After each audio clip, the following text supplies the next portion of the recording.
अगर है हिम्मत सदन में तो कागज पटक कर दिखाए कि 8.5 एकड़ का जमीन हेमंत सोरेन के नाम पर है। अगर होगा मैं उस दिन से राजनीति से इस्तीफा दे दूंगा। जहां करोड़ों रुपया 12 लाख 14 लाख करोड़ रुपया डकार कर इनके सहयोगी विदेश में जाके बैठे हैं, उनका एक बाल बाका करने का औकात इनके पास नहीं है। इनके पास औकात है देश के आदिवासी, दलित, पिछड़े के ऊपर और बेगुनाह लोगों पर, और उसमें भी गुनाह किया हो तब की बात तो अलग है। बेगुनाहों पर अत्याचार कर इनको लगता है कि मुझे जेल के सलाखों के अंदर डालकर ये अपने मंसूबे में सफल हो जाएंगे। ये झारखंड है अध्यक्ष महोदय। देश आजादी के सपने भी ये लोग नहीं देखते थे अध्यक्ष महोदय। तब से झारखंड के आदिवासी अपनी हक अधिकार की लड़ाई लड़ रहे हैं। जब राजनीतिक रूप से ये नहीं सकते हैं तो ऐसे ही बैकडोर से हमला करते हैं, पीठ पर हमला करते हैं। अध्यक्ष महोदय, मैं आंसू नहीं बहाऊंगा, आंसू वक्त के लिए रखूंगा। आप लोगों के लिए आंसू का कोई मतलब नहीं। आदिवासी दलितों का, पिछड़ों का, आदिवासी के आंसुओं का कोई मोल नहीं। वक्त आने पर हम इनके एक एक सवालों का जवाब और एक एक इनके षड्यंत्र का जवाब वक्त आने पर बड़ी माकूल तरीके से दिया जाएगा। हम लोगों ने सर झुकाकर चलना नहीं सीखा। यही खासियत है आदिवासियों। लेकिन होता है कि सरसों में ही भूत है तो साला भूत भागेगा का, माफ कीजिएगा, सरसों में ही भूत है तो भूत भागेगा का। यहां कुछ भूत ऐसे भी हैं जिसकी वजह से ये कठिनाइयों का सामना करना पड़ता है। बहुत प्रयास हुआ। जब जब हम लोगों ने अलग राज्य का परिकल्पना किया तब भी इन लोगों ने हंसी उड़ाई कि आदिवासी लोग अलग राज्य लेगा। जब हम सत्ता में आए, आदिवासी सत्ता चला पाएगा, कुछ दिनों में गिर जाएगा। मैं हवाई जहाजों में चलता था अध्यक्ष महोदय, उसमें भी इनको तकलीफ।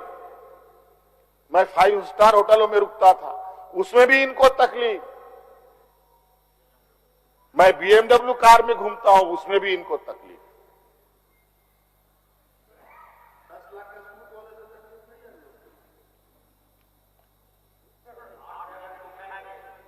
क्या कहावत है कि हम करें तो गुनाह, ये करे तो क्या, यही कहावत है। खैर छोड़िए अध्यक्ष महोदय, बड़ा विचित्र स्थिति है अब जो स्थिति दिखाई दे रहा है अध्यक्ष महोदय। कुल मिलाकर झारखंड के परिप्रेक्ष्य के अलावा पूरे देश के पैमाने में अब आदिवासी, दलित, पिछड़ा अल्पसंख्यक सुरक्षित नहीं।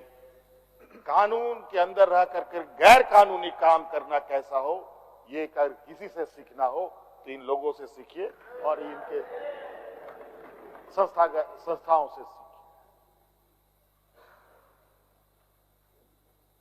मैं तो कहता हूं, मैं फिर से कहता हूं कि आप लोग दस्तावेज लाइए सदन में, या आपने ईडी और सीबीआई को सपोर्ट कीजिए और कोर्ट में पेश करें। एक भी दस्तावेज अगर आप लोग निकाल के दिखा दे कि हमने 8.5 एकड़ जमीन हड़पी है, तो मैं उसी दिन राजनीति से संन्यास किया, झारखंड छोड़ के चला जाऊं। अब इनको नहीं मिला तो हमारे बीवी, बच्चों, परिवारजनों के खाता बही ढूंढने में लगे। ये पैसा कहां से आया, वो पैसा कहां से आया, ये आया, वो आया। अध्यक्ष महोदय, असमानताएं देखिए इसी सदन के अंदर। जो सरकार के द्वारा उपलब्ध कराए जा रहे ऋण, जो यहाँ के आदिवासी विधायकों को कितने वर्षों के लिए मिलता है और गैर आदिवासियों को कितने सालों के लिए मिलता है।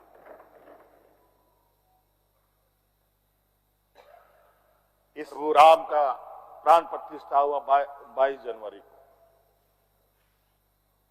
राम राज आ गया, पहला कदम बिहार पड़ा। बेचारा एक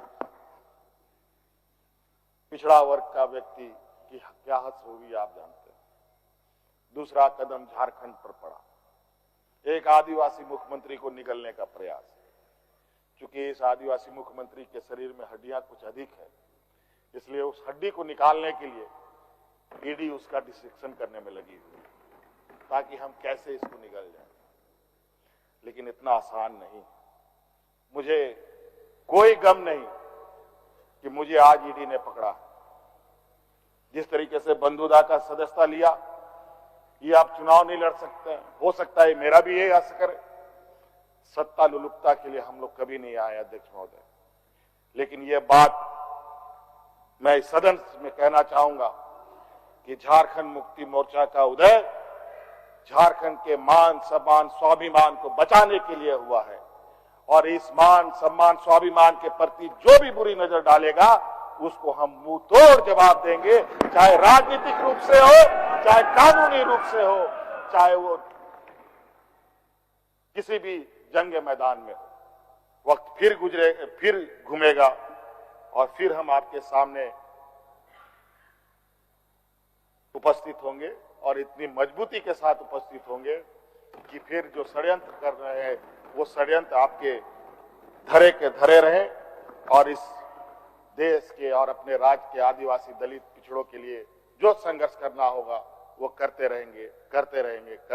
धन्यवाद।